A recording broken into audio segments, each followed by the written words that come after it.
All right, it's 1 o'clock. I guess we should get going with this. Welcome everybody to the April 25th OpenZFS meeting. I see we got a couple things on the agenda today. Let's see. There's Paul. I saw he mentioned he wanted to go first. Yes. So if you're ready, maybe we can launch into that. Yes. Okay. So let me start. I will share my screen. I want to show you guys something and also talk about the block cloning. Can you see my terminal? Sure can. Okay.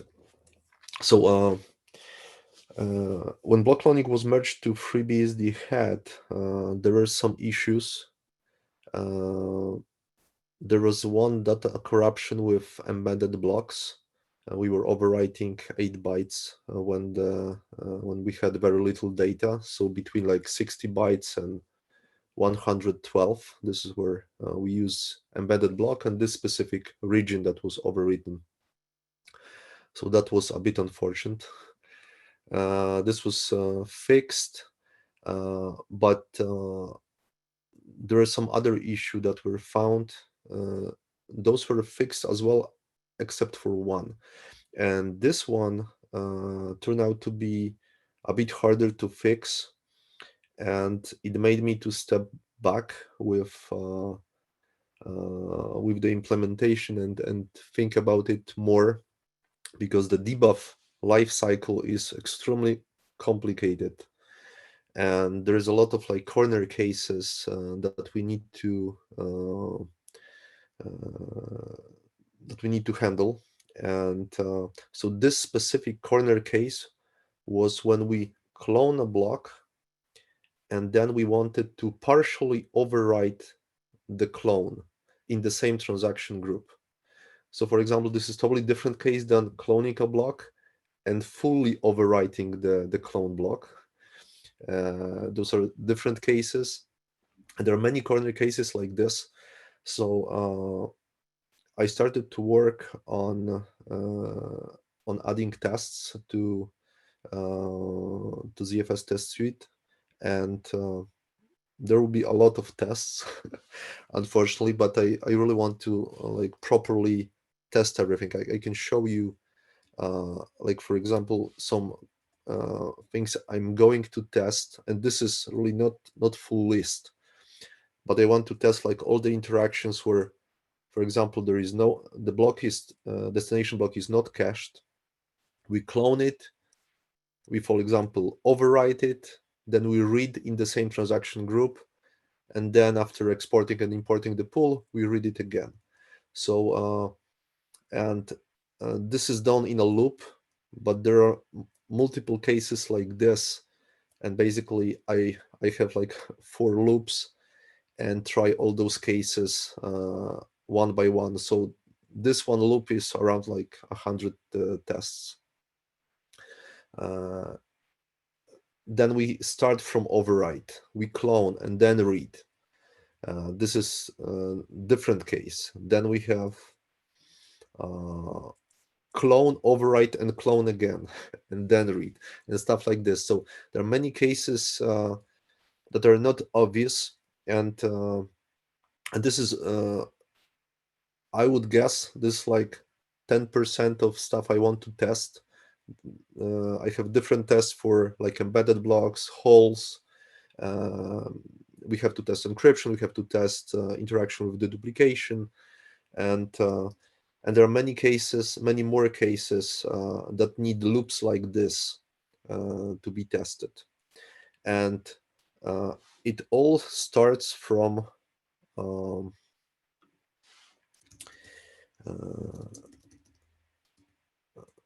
this. So this small change that the no-fill state can transition to different state, not just be evicted, but actually can be transitioned to either uncached or read fill and cached.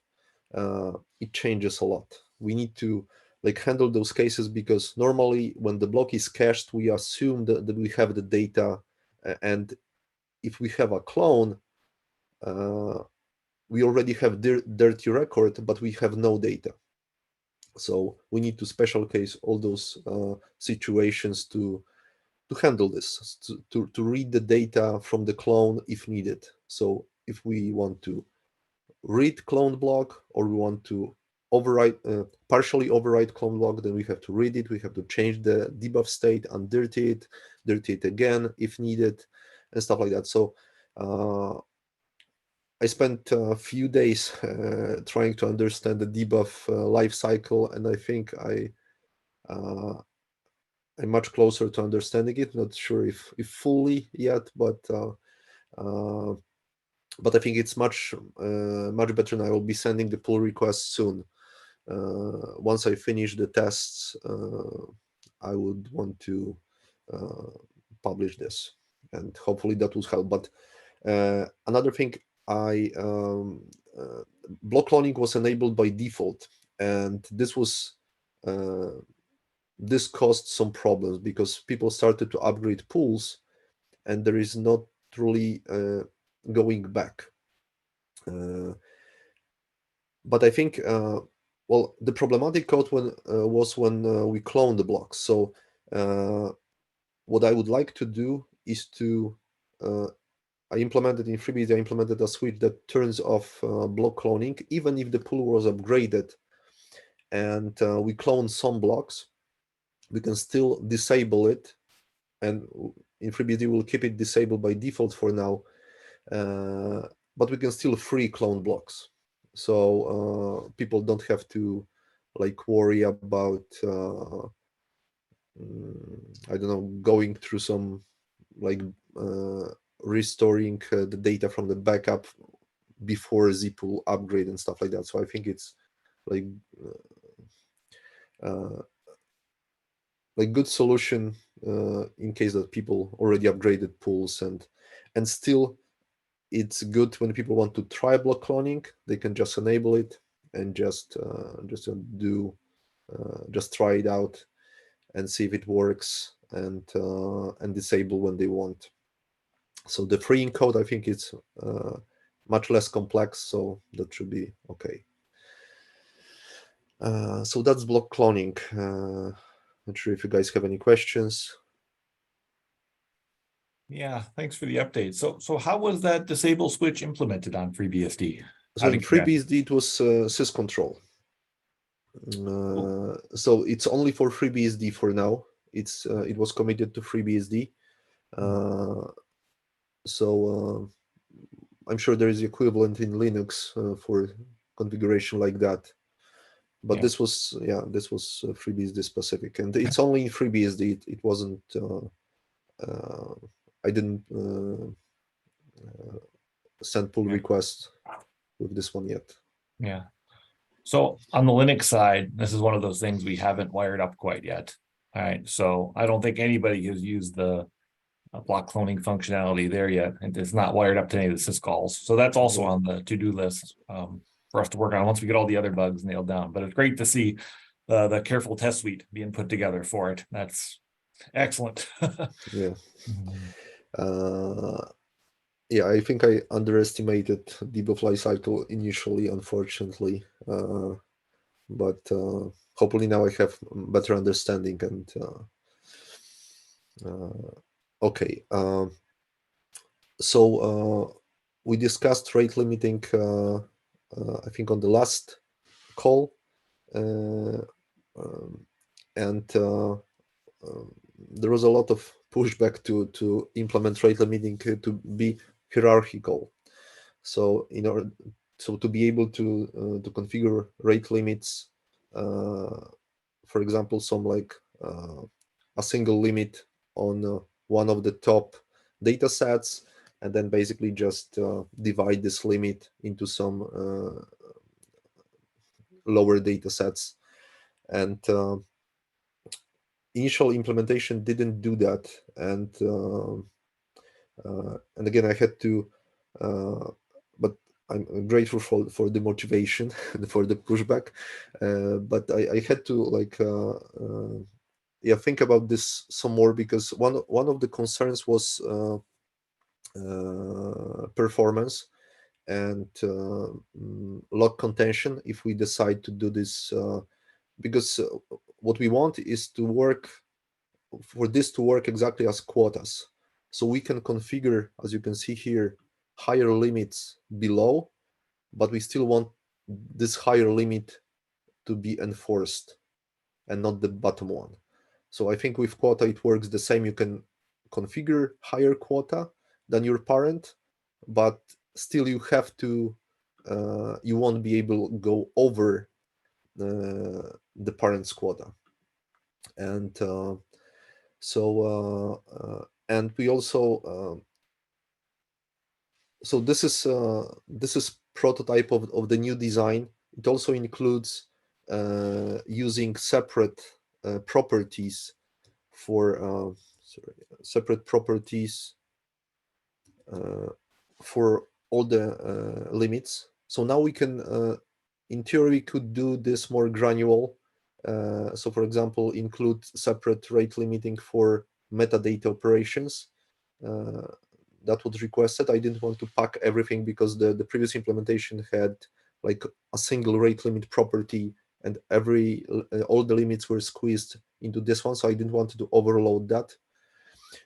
I'm not sure, I'm not yet convinced if we want to have separate rate limits for metadata operations, but it's definitely now much easier and much cleaner to do. And with this new design, the performance, I think I found a way to avoid lock contention. I will use read lock around the structures, so all the IOs should be able to run concurrently, no matter on which data set you work on. There is a bit much more work to do because we have to update the structures at every single level that is involved in rate limiting. So if you configure like 3 rate limits on 3 different data sets going down, then we have to update those 3 structures. So it will be a bit more expensive, but if you have like 2, 3, it shouldn't really matter. From my tests, if you have rate limiting configured to very high number, there shouldn't be a difference between having rate limits and having no rate limiting, and having rate limiting configured to really high numbers. There shouldn't be much of an impact on performance. So let me show you how the hierarchical limits work. So we have those configured. So at the top, we have 10 megabytes of read bandwidth configured. Then on RAID bus, we have 6 megabytes, RAID foo 8 megabytes, and RAID foo bar 100 megabytes. So if I try to read just from a single file from RAID,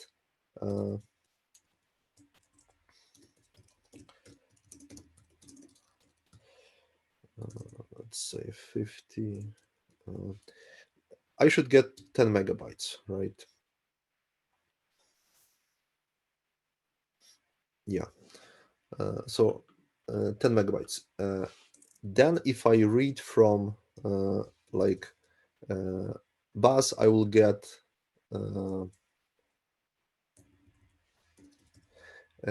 I will get 6 megabytes, right?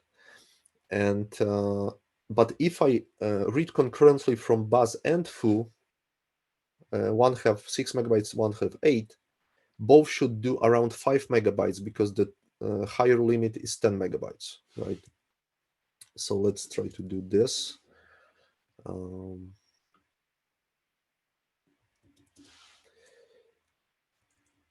Bus and foo. So we will be reading from those two. So if we would read individually from each of them, there will be 6 or 8 megabytes. But because we are reading concurrently from both, we should obey the higher limit, which is 10 megabytes. So each read should be around 5 megabytes. So that's the, and what we also gain with those hierarchical limits is that we can treat each limit separately.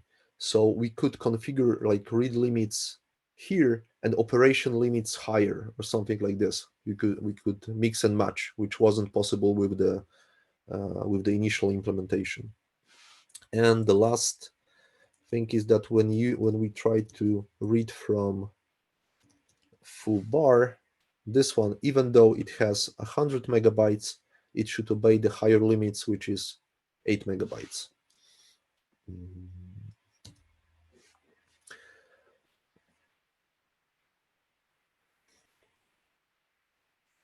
Yeah. So that's pretty much it. I think this prototype works pretty well, and I think it meets the feedback from the last call. Any questions?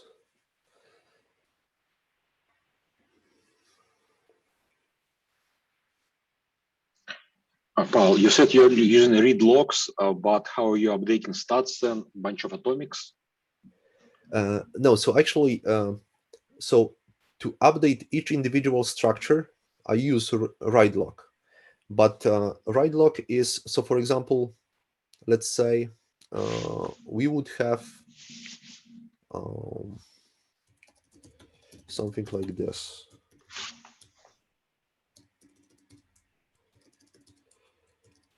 And we will configure rate limits only here.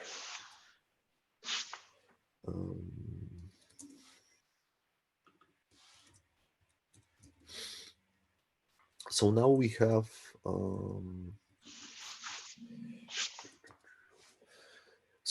rate limits configured here and here, but not here, not here, and not here, correct? So we have two rate limit structures. So to update each structure, so those two, we need write log, but only on this individual structure. So there will be log contention going up when we update the structure, but when we go up and look for those structures, and there is only read log to go through the entire hierarchy, because it can be complex, I guess. So for those who don't use any rate limits, there will be still a read log acquisition for every parent data set. It's probably still not exactly free, but it will be hard to measure, I guess. Well, I just remember there are a read write log and a read mostly log. So a read mostly could be more efficient, even so. A read write should be better. We need write log when we do renames, when we configure limits and stuff like that. So those are rare operations. So we could use read mostly logs, definitely. But we can, if we still have a little bit of time, we can try to do a simple test.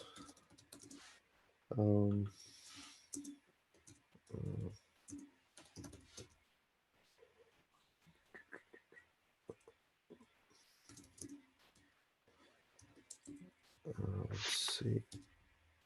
So now there is no rate limit configured at all.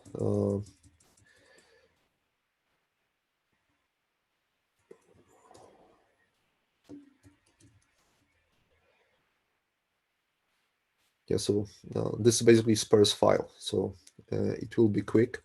But now let's try to configure rate limits to some high number. Sure, we can use Terra. Yeah, it should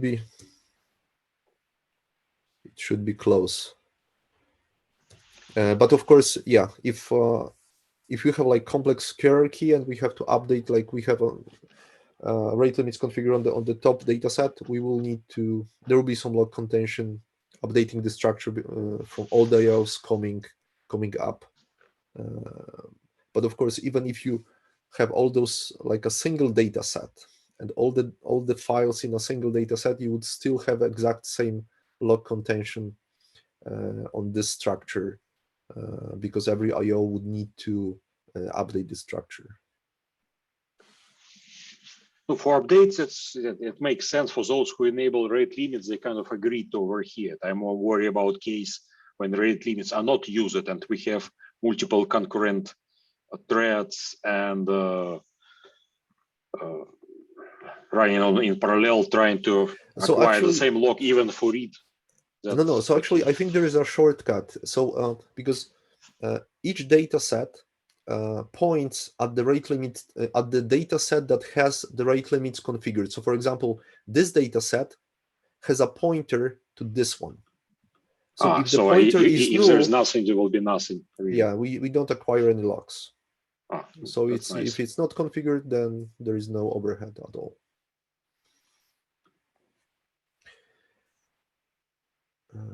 Okay, any other questions?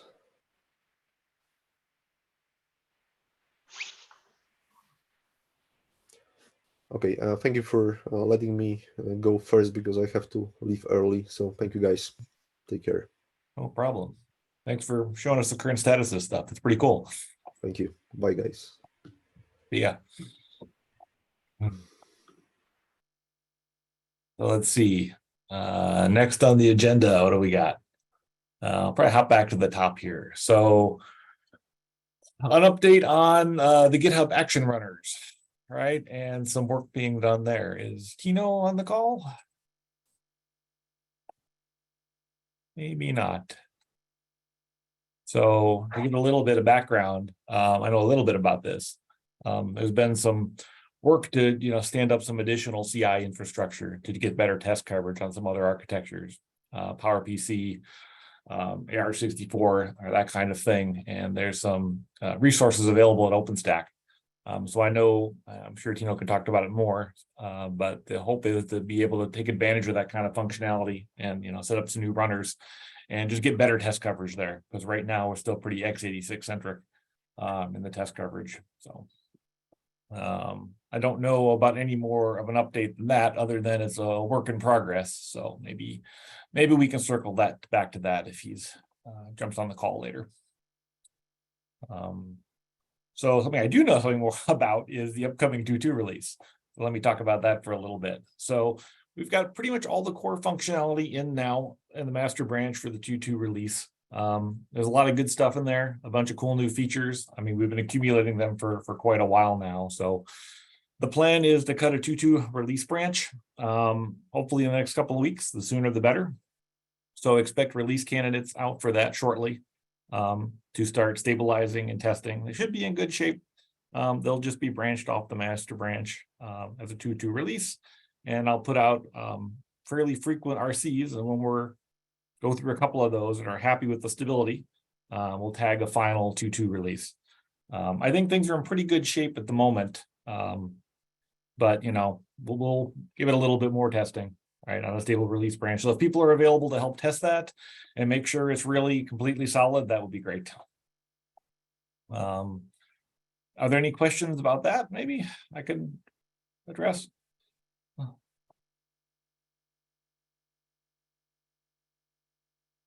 Okay, then I guess just watch for a release branch here coming up in the hopefully near future.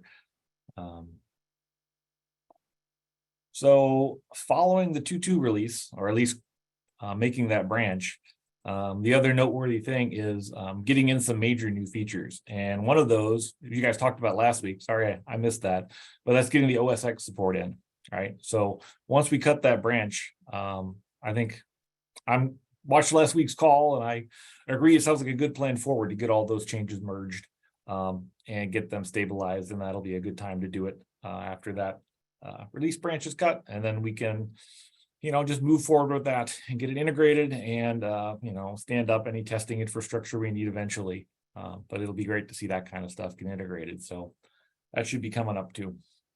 I just wanted to, mention that briefly as an update.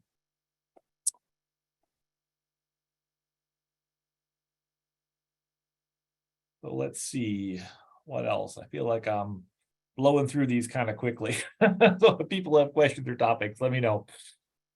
I think the only other thing really here on the list, and I don't have much to say about it either, is RAID Z expansion. I'm not quite sure what's going on with this one. Maybe others have some more insight.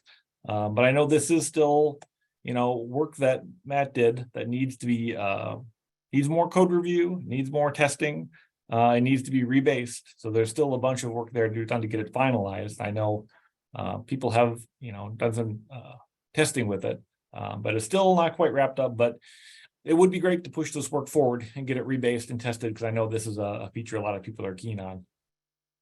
It just hasn't quite come together yet, but it's a big lift. So I don't know if there's other things people want to talk about or questions. I guess we've got some time for that still. So,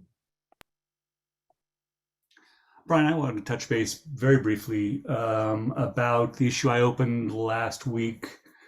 The PR the deadlock issue. yeah.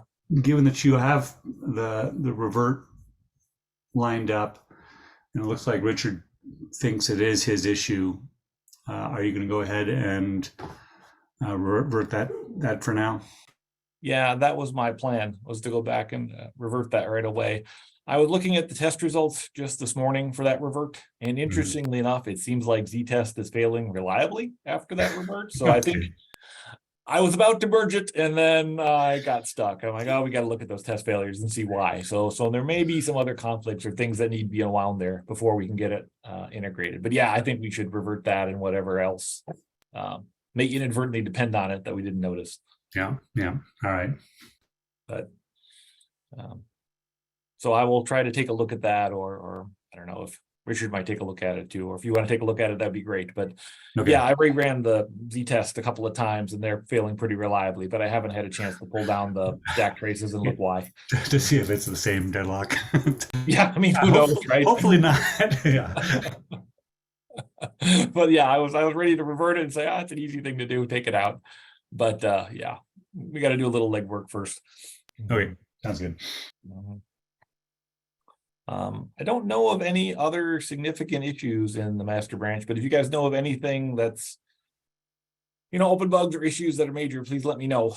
We'll want to get those fixed. And, obviously get those fixes folded into a release. I think we're in a pretty good spot for that.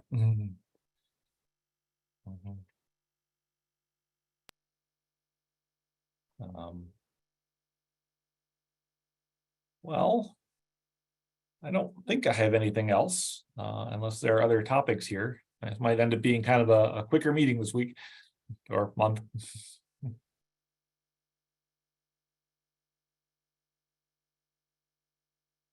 All right. Well, nobody's got anything else. Sorry. Just got back. I was on the phone. Alan couldn't find the unmute button. No, I was on the phone. Sorry. I missed part of what you were saying there, but it's could you just reiterate for what the plan for 2.2 is? Cutting a release branch shortly. Okay. Right. So everything. Do you think we can get forced export in there, or would you rather not? I would like to get it in there if possible. So my understanding looking at the PRs, there's like one outstanding bug. Yeah, we fixed the other two over the weekend, and there's just the one where when we cancel the ZIO and it invokes the done callback, it's expecting there to be a reference left and there wasn't, and we're just trying to debug that. But we solved thanks to your help, actually, figured out the one where it was never actually getting into the force unmount code because the unmount happening first was hanging because of the suspension and wasn't doing the right thing. Yeah, I think the fix you guys settled on there was a good idea, adding the additional octals. I was going to mention suggesting that in the PR at the time, but then I forgot. So I'm glad you guys ended up in the same spot. Yeah, it was because we originally designed this on FreeBSD back in, was that like 2018 or 2019, where force unmounting of a file system is a thing you can just do. It didn't have this particular problem, but making it work on both has always been a goal. It's just we hadn't managed to figure out where it was getting stuck. But now we have, and so yeah, there's just that last one, and hopefully between Marius and myself, we can get that sorted out very shortly. Yeah, if we can get that merged, then I think we can branch the 2.2 release right away. and Okay. get a release candidate out for folks. I know that's you said, the feature that's been worked on for a long time now, and I know a lot of people want it. It's on my short list of killer features too. Yeah, and I think most of the other stuff we have in flight will be longer and can wait for the next thing. Yeah. Yeah, I think know. we've got a bunch of stuff queued up for the next major release. We have no shortage of cool features on the horizon, right? They're just going to take a while to come together. But Yeah, because Alexander, did you already talk about what we were looking at, or? No, I was going to ask what's the plan of Brian? How long do you want to marinate before a release actually? I mean, I think a month maybe would be reasonable if we put out RCs weekly or something like that. You know, we get whatever fixes we need in there. But if we cut an RC branch and we let it marinate a month or so, I think we're probably in good shape, because the master branch has seen a lot of testing and it's pretty solid. So, but once we've got RCs that people, like, again, can jump on and kick the tires there, that always helps build confidence. Great. I guess the only other thing on a release front worth mentioning is we put out a 2.1.11 release just a week or so ago as well, with a bunch of backports and stuff. So the stable release got an update. So I expect that to roll out places. Even 12, 11 is already. It'll probably be a 12 too at some point. So, I wasn't 11 target. I think it was. mhm. I think it was merged. Yeah. So 11 was released, and then we've started accumulating patches for 12 already. So there's not too many, but a handful here and there. I'm sorry, Alan, did you have something else? Nope. I think that was it. I think almost everything else we had pending has been merged now. Yeah, quite a lot of stuff landed in the last 2 weeks. Yeah, it's been busy, but I think we're in a good spot. Mhm. Definitely ping me when you've got a update to the forced export patch, and I'll give it a kick the tires there again and make sure it works out on our Great. hardware. Great. Yeah, that's, I think, the hardest thing about testing it is hardware always behaves differently than not hardware. Yeah. And everybody's hardware seems to behave a little bit differently. So getting a wide range of systems is helpful. For sure. Yeah. Because actually the thing we wrote it for originally was for emulated disks. Kind of a S3 like thing, that like what the Devlix people were working on.